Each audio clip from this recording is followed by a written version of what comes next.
Nakakalungkot dahil muli, mababanggit na naman natin ang mga kaalyado ni dating Pangulong Duterte.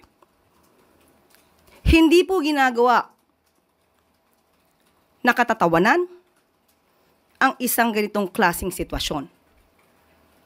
Kaya kay Ms. Hanilet Abenzaña,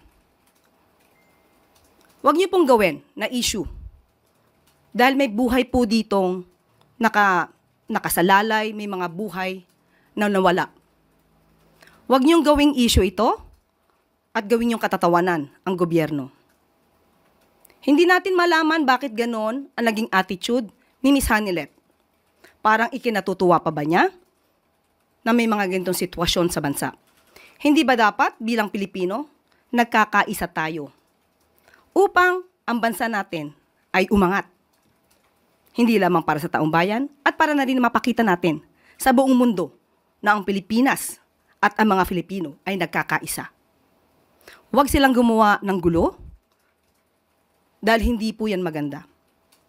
Huwag nilang simulan ang gulo sa pamamagitan ng pagbibigay ng ganitong mga klaseng remarks o pananalita.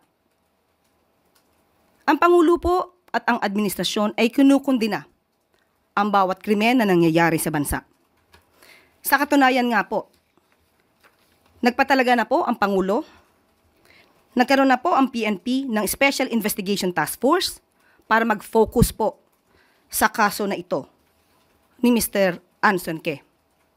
At itong si Police General Elmer Ragay, a former director of the Anti-Kidnapping Group, ay na-relieve na po dahil hindi po nasisiyahan sa pagkakataong ito sa kanyang performance.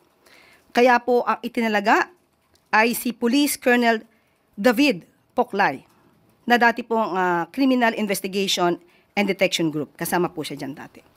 So, makakaasa po ang taong bayan at ang buong sambayanan na hindi po tutulugan ng gobyerno ang mga ganitong klaseng sitwasyon.